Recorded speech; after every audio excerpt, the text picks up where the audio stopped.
जी वैसे भाई आपने एक दफ़ा भी आपकी दवाई गई है तो अभी माशाल्लाह मामलात में क्या क्या कुछ बेहतरी और चीज़ें हैं? ਮਾਮਲਾ ਦੋ ਤਿੰਨ ਚੀਜ਼ਾਂ 'ਚ ਫਰਕ ਪਿਆ। ठीक हो गया। ਪੇਟ ਜਿਹੜਾ ਸਾਹ ਬੰਦ ਹੁੰਦਾ ਸੀ ਉਹ ਪ੍ਰੋਪਰ ਸੈੱਟ ਹੋ ਗਿਆ।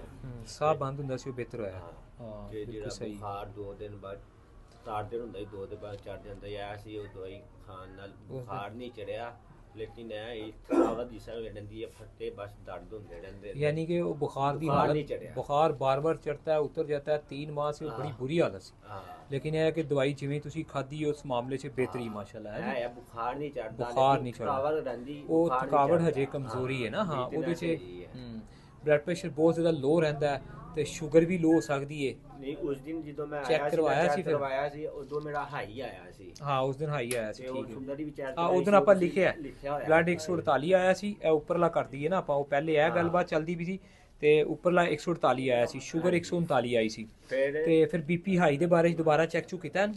ਹਾਂਜੀ ਦੁਬਾਰਾ ਬੀਪੀ ਤੁਸੀਂ ਮੈਨੂੰ ਕਿਹਾ ਸੀ ਖਾਲੀ ਪੇਟ ਸ਼ੂਗਰ ਚੈੱਕ ਕਰਾਣੀ ਹੈ। ਹਾਂ ਸ਼ੂਗਰ ਤੇ ਬੀਪੀ ਤੁਹਾਨੂੰ WhatsApp ਵੀ ਦਿੱਤਾ ਜਦੋਂ 79 ਆਈ ਸੀ ਸ਼ੂਗਰ, ਯਾਨੀ ਕਿ ਖਾਲੀ ਪੇਟ ਲੋ ਹੁੰਦੀ ਹੈ ਨਾ।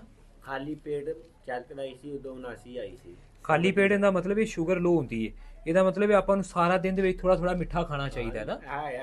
ਮੈਂ ਨਾ ਤਕਰੀਬਨ 4-5 ਅਮਰੂਦ ਵਾਲੀਆਂ ਟਾਫੀਆਂ ਜਿਹੜੀਆਂ ਰੱਖੀਆਂ, ਜਦੋਂ ਮੈਂ ਖਾ ਲੈਂਦਾ ਨਾ ਥੋੜਾ ਜਿਹਾ ਦਿਮਾਗ ਨੂੰ ਸਕੂਨ ਜਿਹਾ ਮਿਲ ਜਾਂਦਾ। ਹਾਂ ਅਮਰੂਦ ਕੈਂਡੀ ਯਾਨੀ ਕਿ ਗੋਲੀਆਂ ਰੱਖੀਆਂ ਹੋਈਆਂ ਕੋਲ, ਤੁਸੀਂ ਜਦੋਂ ਖਾ ਲੈਂਦੇ ਹੋ ਫਿਰ ਰੂਟੀਨ ਥੋੜੀ ਬਿਹਤਰ ਰਹਿੰਦੀ ਹੈ ਨਾ, એનર્ਜੀ ਬਾਹਰ ਰਹਿੰਦੀ ਹੈ। ਇੱਕ ਇਹ ਆ ਤੁਸੀਂ ਜਿਹੜਾ ਉਹ ਮੈਨੂੰ ਚੂਰਨ ਜਿਹਾ ਦਿੱਤਾ ਨਾ, ਉਹ ਜਦੋਂ ਮੈਂ ਖਾ ਲੈਂਦਾ ਨਾ, ਉਹ ਖਾਣ ਤੋਂ ਬਾਅਦ ਮੇਰਾ ਬੀਪੀ ਹਾਈ ਹੋ ਜਾਂਦਾ, ਸਿਰ ਭਾਰੀ ਹੋ ਜਾਂਦਾ ਤੇ ਚੱਕਰ ਆਉਣ ਲੱਗ ਉਹ ਆਪਾਂ S13 ਸਫੂਫ ਬਗੈਰ ਨਮਕ ਤੋਂ ਦਿੱਤਾ ਵੈਸੇ ਨਾ, ਲੇਕਿਨ ਉਹ ਫੇਰ ਵੀ ਮੇਰਾ ਨਾ ਸਿਰ ਭਾਰੀ ਹੋ ਜਾਂਦਾ, ਚੱਕਰ ਆਉਣ ਲੱਗ ਜਾਂਦੇ ਨੇ ਸਫੂਫ ਖਾਣ ਤੋਂ ਬਾਅਦ। ਸੁਬਹ ਟਾਈਮ ਜਦੋਂ ਮੈਂ ਖਾਂਦਾ ਨਾ ਉਦੋਂ ਵੀ ਮਸਲਾ ਨਹੀਂ ਹੁੰਦਾ, ਜਦ ਦੁਪਹਿਰ ਟਾਈਮ ਖਾਂਦਾ ਉਦੋਂ ਸਿਰ ਭਾਰੀ ਹੋ ਜਾਂਦਾ। ਸੁਬਹ ਟਾਈਮ ਕੋਈ ਮਸਲਾ ਨਹੀਂ ਹੁੰਦਾ, ਦੁਪਹਿਰ ਨੂੰ ਆਪਾਂ ਦਿੱਤਾ ਹੈ ਬਗੈਰ ਨਮਕ ਵਾਲਾ, ਫਿਰ ਵੀ ਉਹਦੇ ਨਾਲ ਮਸਲਾ ਹੋਣਾ ਨਹੀਂ ਚਾਹੀਦਾ। ਤੇ ਲੇਕਿਨ ਖਾਣਾ ਖਾਣ ਤੋਂ ਬਾਅਦ ਦਵਾਈ ਅਗਰ ਅਸੀਂ ਅੱਧੇ ਘੰਟੇ ਬਾਅਦ ਖਾਣੇ ਆਪਾਂ ਉਹ 2 ਘੰਟੇ ਬਾਅਦ ਖਾ ਸਕਦੇ ਹਾਂ।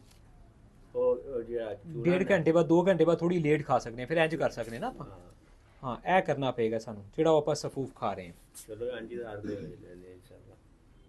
ਇਹ ਸੁਬਹ ਟਾਈਮ ਮਸਲਾ ਨਹੀਂ ਕਰਦਾ, ਸੈਕਿੰਡ ਟਾਈਮ ਜੋ ਦੂਸਰੀ ਦਵਾ ਖਾਵਾਂ ਨਾ ਤੇ ਸ਼ਾਮ ਨੂੰ ਉਹ ਜਦੋਂ ਮੈਂ ਦੁਪਹਿਰੇ ਖਾ ਲਿਆ, ਮੈਂ ਸ਼ਾਮ ਨੂੰ ਮੈਂ ਵੈਸੇ ਨਹੀਂ ਖਾਂਦਾ, ਸਿਰ ਦਰਦ ਦੇ ਚੱਕਰ ਦੀ ਵਜ੍ਹਾ ਨਾਲ ਮੈਂ ਫਿਰ ਹੋਰ ਨਾ ਬਹੁਤਾ ਬੀਪੀ ਹਾਈ ਹੋ ਗਿਆ। ਨਹੀਂ ਉਹਦੇ ਵਿੱਚ ਇਹ ਹੁੰਦਾ ਨਾ ਕਿ ਬੀਪੀ ਨੂੰ ਚੈੱਕ ਵੀ ਕਰਾਉਣਾ ਹੈ, क्या ਉਹਦੇ ਖਾਣ ਤੋਂ ਬਾਅਦ ਬੀਪੀ ਹਾਈ ਹੋਇਆ ਹੈ ਕਿ ਮਜ਼ੀਦ ਲੋ ਹੀ ਹੋ ਰਿਹਾ ਬੀਪੀ। ਨਹੀਂ ਮੈਂ ਕੰਮ ਕੀਤਾ, ਉਹ ਕਰਨਾ ਲਾਜ਼ਮੀ, ਪਤਾ ਲੱਗੇਗਾ ਕਿ ਉਹਦੇ ਫੱਕੀ ਖਾਣ ਤੋਂ ਬਾਅਦ ਇਹ 2 ਚੀਜ਼ਾਂ ਸਾਹਮਣੇ ਆਉਂਦੀਆਂ ਨਾ, ਕਿ ਸਵੇਰ ਤਬੀਅਤ ਠੀਕ ਰਹੀ, ਦੁਪਹਿਰ ਨੂੰ ਅਕਸਰ ਕੀ ਹੁੰਦਾ ਇਨਸਾਨ ਦਾ ਰੋਟੀ ਖਾਣ ਤੋਂ ਬਾਅਦ ਸ਼ੂਗਰ ਲੈਵਲ ਡਿੱਗ ਜਾਂਦਾ ਹੈ।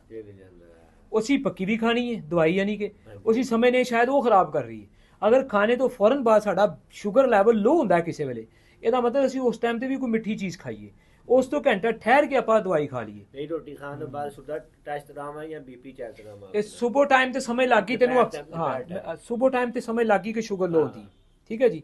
ਤੇ ਬੀਪੀ ਹਾਈ ਦਾ ਸਾਨੂੰ ਵੈਸੇ ਹੀ ਪਤਾ ਹੈ। ਹੁਣ ਸ਼ੂਗਰ ਲੋ ਹੁੰਦੀ ਦਾ ਮਤਲਬ ਥੋੜਾ ਬਹੁਤ ਮਿੱਠਾ ਇਨਸਾਨ ਨੂੰ ਸਾਰਾ ਦਿਨ ਵਕਫੇ ਵਕਫੇ ਨਾਲ ਖਾਣਾ ਚਾਹੀਦਾ, ਮਗਰ ਹੁਣ ਤੂੰ ਸ਼ੂਗਰ ਚੈੱਕ ਕਰਵਾਣੀ ਆਪਣੀ ਖਾਣਾ ਖਾਣ ਤੋਂ ਫੌਰਨ 10-15 ਮਿੰਟ ਬਾਅਦ, ਠੀਕ ਹੈ, ਜਾਂ 20 ਮਿੰਟ ਬਾਅਦ। ਜਾਂ ਮਿਸਾਲ ਦੇ ਤੌਰ ਤੇ ਤੂੰ ਦਵਾਈ ਫੱਕੀ ਤੈਨੂੰ ਲੱਗਦਾ ਨਾ ਕਿ ਖਾਦੀ ਤੇ ਤਬੀਅਤ 'ਚ ਘਬਰਾਹਟ ਪੈਦਾ ਹੁੰਦੀ ਹੈ, ਮਸਲਾ ਹੁੰਦਾ ਕੋਈ ਸਿਰ ਦਰਦ ਹੁੰਦੀ, ਇਹਦਾ ਮਤਲਬ ਫੱਕੀ ਜਾਣ ਕੇ ਤੂੰ ਘੰਟਾ ਲੇਟ ਖਾ। ਅਗਰ ਪੱਕੀ ਖਾਣ ਤੋਂ ਪਹਿਲੇ ਗੜਬੜ ਹੋ ਗਈ ਹੈ ਤੇ ਫਿਰ ਸ਼ੂਗਰ ਤੇ ਬੀਪੀ ਚੈੱਕ ਕਰਵਾਣਾ। ਨਹੀਂ ਯਾਰ ਹਕੀਮ ਸਾਹਿਬ, ਸੁਬਹ ਮੈਂ ਤਕਰੀਬਨ ਰੋਟੀ ਖਾਣ ਤੋਂ 20 ਮਿੰਟ ਬਾਅਦ ਖਾਂਦਾ ਨਾ, ਕੋਈ ਮਸਲਾ ਨਹੀਂ ਕਰਦੀ ਦੁਪਹਿਰ ਦੇ ਟਾਈਮ ਨਹੀਂ ਕਰਦੀ। ਤੇ ਮੈਂ ਉਹੀ ਕਹਿ ਰਿਹਾ ਨਾ, ਦੁਪਹਿਰ ਦੇ ਟਾਈਮ ਸ਼ੂਗਰ ਜਾਂ ਬੀਪੀ ਉੱਤੇ ਥੱਲੇ ਹੋ ਸਕਦਾ ਨਾ। ਅਸੀਂ ਦੁਪਹਿਰ ਨੂੰ ਦਵਾਈ ਨਾ ਖਾ ਕੇ ਵੇਖਿਆ ਕਦੀ, ਫਿਰ ਰੂਟੀਨ ਸਹੀ ਰਹਿੰਦੀ। ਨਹੀਂ ਵਿੱਚ ਮੈਂ ਉਹ ਫੱਕੀ ਛੱਡੀ ਨਾ, 2 ਦਿਨ ਨਹੀਂ ਖਾਦੀ ਤੇ ਉਹ ਕੈਪਸੂਲ ਖਾਂਦਾ ਰਿਹਾ ਪੀਲੇ ਵਾਲੇ, ਫਿਰ ਛੱਡ ਰਿਹਾ। ਤੇ ਸ਼ਾਮ ਨੂੰ ਪੱਕੀ ਖਾ ਲੈਣੀ ਸੀ, ਐਸੀ ਚੇਨ ਵਿੱਚ ਸੁਬਹ ਸ਼ਾਮ ਤੇ ਕਰ ਲੈਣੀ ਹੈ। ਦੂਸਰਾ ਫੱਕੀ ਖਾਣ ਤੋਂ ਪਹਿਲੇ ਅਗਰ ਮਸਲਾ ਨਹੀਂ ਹੋ ਰਿਹਾ, ਇਹਦਾ ਮਤਲਬ ਹੈ ਕਿ ਫੱਕੀ ਗੜਬੜ ਕਰ ਰਹੀ ਹੈ, ਉਹਨੂੰ ਘੰਟਾ ਡੇਢ ਬਾਅਦ ਜਾ ਕੇ ਖਾਓ, ਖਾਣੇ ਤੋਂ ਫੌਰਨ ਬਾਅਦ ਨਹੀਂ ਖਾਣਾ, ਠੀਕ ਹੈ ਜੀ।